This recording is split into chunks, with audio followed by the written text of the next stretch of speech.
Lucas, Evangelho segundo escreveu Lucas, capítulo 5, é um texto muito conhecido, mas o que saltou o meu coração foi o versículo 5, fala da pesca maravilhosa, tá? Versículo 5, respondeu-lhe Simão, mestre, havendo trabalhado toda a noite, nada nós apanhamos, mas sob a tua palavra eu lançarei as redes. Pai, diante de nós está a tua palavra que é fiel e verdadeira e não pode mentir. Ensina-nos a confiar na tua palavra. A única coisa que o Senhor requer de nós é a nossa fé, que a gente venha confiar no Senhor. Aliás, a tua palavra diz isso, que o teu justo viveria pela fé. Ele não usaria a fé, ele viveria pela fé. E a tua mesma palavra diz que a tua fé, ela é gerada ao ouvir a tua voz, ao ouvir a tua palavra. Então, enquanto o Senhor fala aos nossos corações por intermédio da tua palavra, gere a fé verdadeira em nosso coração, para que a gente possa acreditar no inacreditável, no incrível, que a gente possa tomar posse do invisível, que a gente possa viver o incrível. Manifesta teu poder, usa-nos nas tuas mãos, em nome de Jesus. Todos digam amém.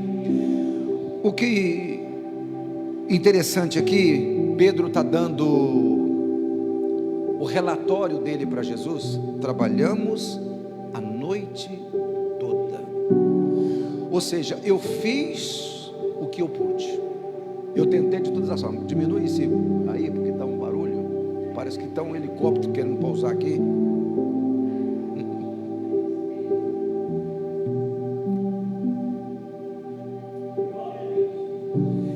Então, o que ele está falando? Eu fiz o que eu pude, mas ele teve uma oportunidade. A gente já cansou de ouvir isso aqui, muitas vezes nós já falamos, ouvimos pregadores falando, que para Deus mudar uma situação é a coisa mais simples do mundo, mas Deus precisa que a gente confie nele. Por exemplo, no capítulo 7 aqui tem o episódio do centurião que tinha um servo enfermo. Ele demonstra uma fé tão grande em Jesus, porque ele falou: Senhor, você não precisa ir lá fazer uma oração, o Senhor não precisa lá impor as mãos, ou ungir com óleo, nada disso, libera uma palavra só, porque eu sou uma pessoa que também eu estou debaixo de autoridade, e eu tenho soldados abaixo da minha autoridade, então eu sei o que é isso. Se eu falo para um soldado vai, ele vai, para vem. Se o meu superior manda eu fazer tal coisa, eu tenho que fazer. Eu reconheço a sua autoridade. É isso que a gente tem que entender, que não existe situação que o Senhor não possa mudar. E que situação é essa? Através da palavra. Porque o centurião falou: manda uma palavra, e Pedro falou que em cima da tua palavra, Jesus deu uma palavra: lança a rede. Eu já fiz isso, mas porque o Senhor está falando, eu vou fazer de novo, porque eu confio na tua palavra. O que falta na gente é essa confiança na palavra, de Deus nos desafiar. E quando Deus desafiar a gente não dá uma desculpa, porque você não deve ser muito diferente de mim. Então, porque quando Deus me desafia, a primeira coisa que vem na minha mente é uma desculpa: eu não sei se eu posso. E eu estou falando qualquer tipo de desafio. Por exemplo, nós estávamos numa reunião de pastor, foi terça-feira, segunda-feira. Quantas células nós contamos que poderíamos estar só com liderança? 6 no mínimo, não é? No mínimo 6 células. Se a gente for olhar a nossa força, o seu trabalho não vai te permitir, a sua vida não vai permitir, a sua agenda, a gente vai dar uma porção de desculpa. Mas o que Jesus disse? Aquele que lança a mão no arado não pode olhar para trás. E um dos segredos da gente ter uma vida de sucesso é eu cuidar das coisas que interessam a Deus, que Deus vai acrescentar aquilo que me interessa.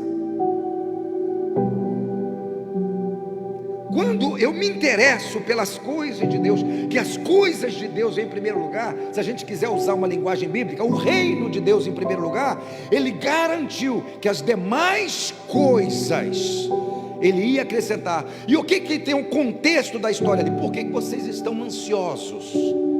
Vocês vão comer, vão beber, vão vestir. A sua preocupação pode acrescentar um côvado à sua estatura? Não, Ele manda olhar as aves, manda olhar os lírios. Ou seja, o que traz preocupação? As coisas dessa vida. Mas Ele sabe do emprego que você precisa. Ele sabe que você precisa de um carro. Ele sabe das coisas cotidianas, que um carro hoje para você e sua família não é um luxo, é uma necessidade. De um emprego decente, de um salário decente. Por quê? Porque tem muita gente que conta com a nossa ajuda, que precisa da gente. Agora a gente tem que aprender a se lançar em Deus e viver uma vida correta diante dEle. Vocês estão compreendendo, sim ou não?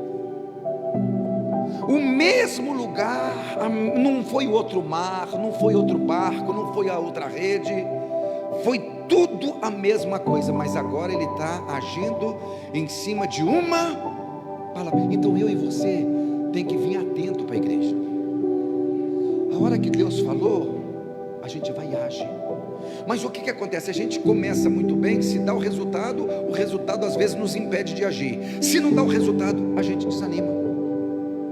Vocês entendem? Então, preste atenção numa coisa. Salmo, não, vamos começar por Isaías. Preste atenção. Isaías 26, eu vou ler até em duas versões aqui, que eu quero ler um outro versículo aqui, porque tudo que Deus faz, Ele faz com um propósito definido. Eu tenho que entender que as coisas não vão acontecer do jeito que eu quero.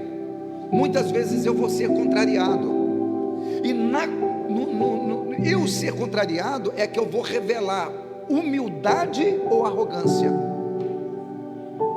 Eu não revelo humildade ou arrogância quando eu sou elogiado, é quando eu sou confrontado, porque a Bíblia diz que Deus, Ele exalta o humilde. O que é uma pessoa humilde? É uma pessoa toda rasgada, não é isso, irmãos? Né? Todo lascado, não é isso? O que é uma pessoa humilde? É aquela pessoa que, igual o rei Davi, quando o profeta chegou para ele, que ele mandou contar o exército, ele falou: quem pecou foi eu errei, eu falhei. É reconhecer que está errado, é reconhecer que tem que fazer diferente, porque Deus não muda aquilo que está certo. Como que Ele vai mudar se eu não reconheço que eu errei? Ele não muda o que está certo, Ele muda aquilo que errou. Então Ele exalta ao humilde, que reconhece, mas ao soberbo Ele bate de frente. Então eu tenho que manifestar em mim, quando, por exemplo, eu sou desafiado, quando eu sou confrontado, o que eu vou revelar? O que é a coisa mais importante para mim? Vamos lá, capítulo 26, versículo 3. Tu, Senhor, eu vou ler nessa tradução, não sei como é que está na de vocês. Conservarás em perfeita paz. Quem?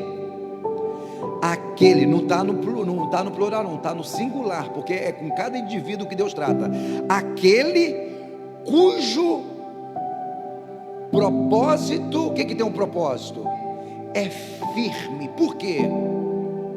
Porque ele confia. Nós estamos terminando um ano e começando outro. Onde nós vamos chegar? O que nós queremos para a nossa vida? Aonde nós vamos chegar? O que nós vamos? O que eu quero para a minha vida? Porque se eu não sei aonde eu quero chegar, eu não posso dar nenhum passo para fora de casa, porque eu não sei aonde eu vou. A pessoa que está perdida, qualquer caminho para ela serve.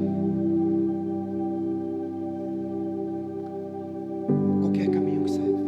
Então, a pessoa primeiro, ou quando a pessoa traça um objetivo e não deixa nada nem ninguém tirar esse objetivo. Por exemplo, posso pegar vocês como exemplo?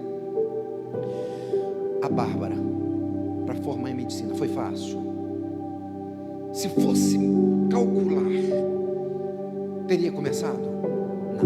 Não teve muito esforço? Muito.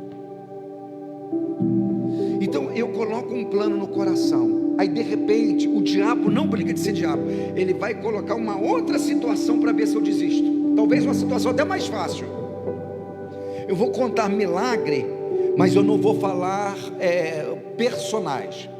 Uma certa ocasião, uma pessoa me procurou aqui, não está conosco, mas já faz bastante tempo, que o sonho era abrir um salão de beleza. O sonho, não é a Fabiana, não. Nem a Raquel também não. Não, será que é ela? Não é. Talvez vocês, que veterano aqui na igreja, até desconfiem quem seja. Chegou para mim o seguinte: pastor, não é Eli também não. Não é. Não, eu estou falando assim da igreja. Não é. Daqui a pouco eu não vou falar quem que é. E não é nada pejorativo, não tem problema nenhum também. Falou: pastor, estou realizando meu sonho. Comprei o negócio lá de lavar o cabelo, um negócio montadinho, e consegui o lugar, sabe, para montar.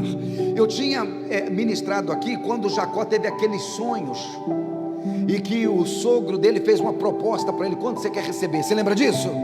Porque ele teve um sonho, o diabo usou o sogro dele para fazer uma proposta de salário. E sempre vai ter, repete comigo, fala assim: onde existe um propósito, todo mundo fala, onde existe um propósito, sempre haverá uma proposta do diabo. Porque a proposta é para tirar você do propósito. Publica lá no Instagram, marca eu. É nóis. Hoje ainda ela falou: está tudo prontinho. Ela falou: pastor, só tem um negócio. Ela falou assim: eu estou realizando meu sonho, só que eu tenho um negócio. Eu recebi uma proposta tentadora. O Espírito Santo é testemunha disso que eu estou falando. Eu falei: qual que foi? Fulana de tal, não sei que avenida que é, em que lugar, em Santa Bárbara, Americana, agora não me lembro, me fez uma proposta que está sem cabeleireira, para mim trabalhar com ela. O que o senhor acha? Eu falei: quanto custa o seu sonho? Porque você falou para mim que foi Deus que realizou o seu sonho. Eu falei: quanto custa o seu sonho? Quanto custa o sonho que Deus colocou no seu coração? Porque Esaú vendeu o plano que Deus tinha na vida dele, através de um prato de lentilha. O apetite, o desejo dele, da carne dele. Então, com amor, pergunta para a pessoa: quanto custa o sonho que Deus plantou dentro de você? Quanto custa? Então você não pode desistir, porque foi Deus que plantou ele dentro de você. E qual o propósito disso? Preste atenção. Eu vou ler aqui versículo 9. Preste atenção. A minha alma suspira por ti de noite. Sim, no meu íntimo. O que tem, pessoal? O meu espírito te busca. 26:9. Pois quando os teus julgamentos se manifestam na terra, os habitantes do mundo aprendem o que significa justiça. Mas preste atenção que ele está falando: a minha alma suspira por ti de noite. E no íntimo? No íntimo, o meu espírito te busca. Para aprender o que é, aprender os teus julgamentos. Aí o mundo vai saber o que é a sua justiça. O Senhor é um Deus justo. Então a pessoa, eu estava aconselhando a Natália, Karine, que tem duas. A gente tem que estar bem para a gente poder ajudar o nosso próximo. Você tem que estar bem. Então você tem que estar bem em todas as áreas da tua vida.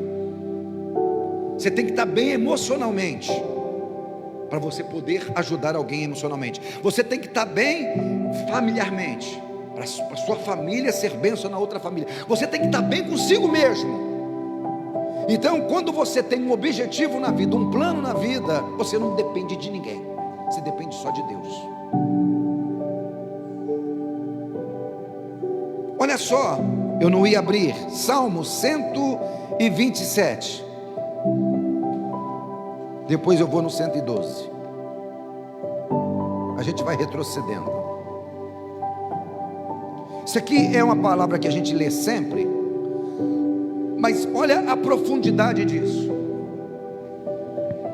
Pedro trabalhou a noite toda, certo ou errado? Teve resultado?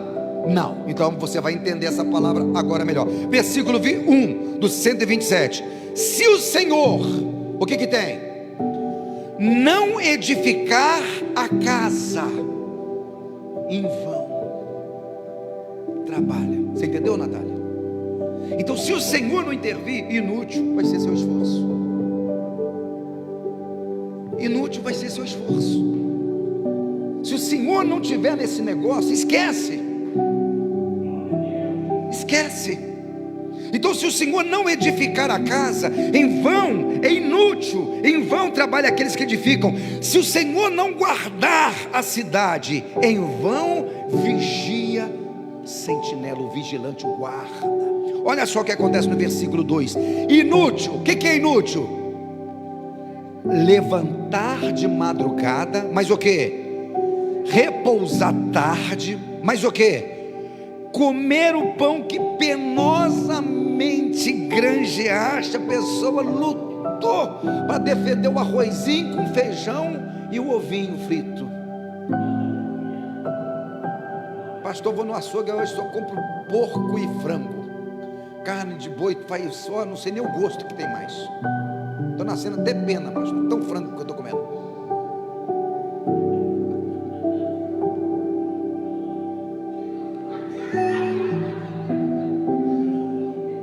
Pastor, estou parecendo a Graciane Barbosa, estou comendo só ovo, você entendeu?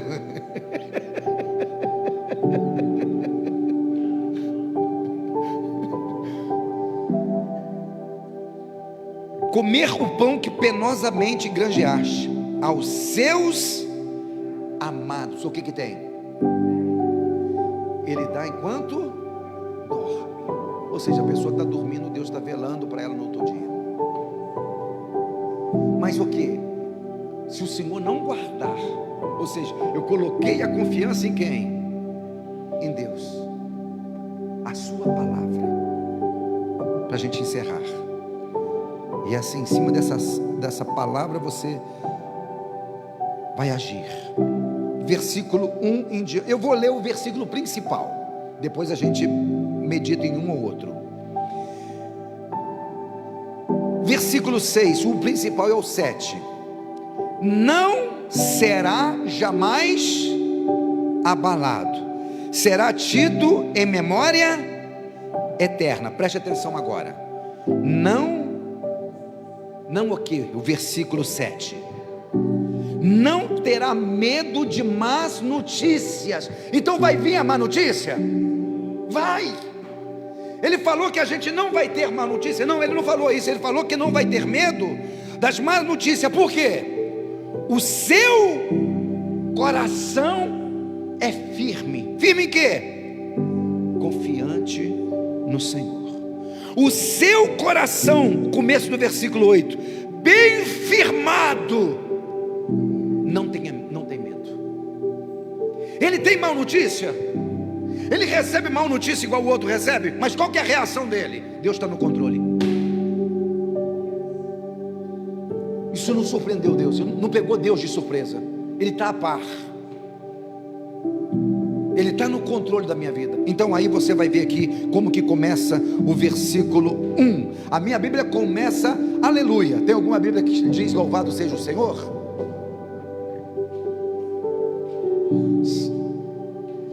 Louvai ao Senhor, que aleluia é louvai ao Senhor, louvado seja o Senhor. Então deixa eu ver aqui na King James como é. Dá uma minerada aqui agora. Aleluia. Quão feliz é a pessoa que teme o Senhor, e mais o que? E tem grande prazer, não é prazer não, é grande prazer nos seus mandamentos. A sua linhagem, a sua descendência, o que que tem? Será poderosa onde, gente? No céu? Na terra. Continue. Será abençoada a geração do justo. Na sua casa, o que que tem na sua casa?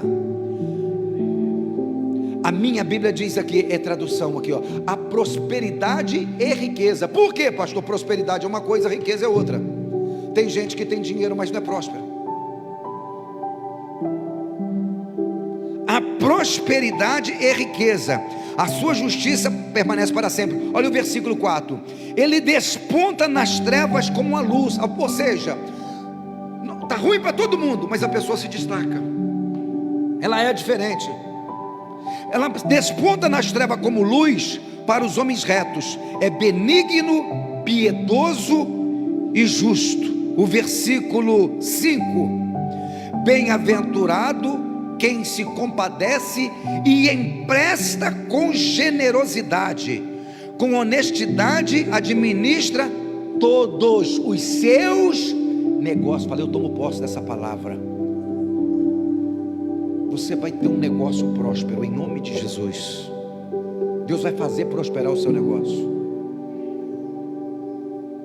Aí o versículo 6: o justo jamais será abalado, sempre suscitará boas recordações. Aí o versículo 7, não tem medo. Olha o versículo 9, o propósito: generosamente, versículo 9, reparte o que possui com os pobres.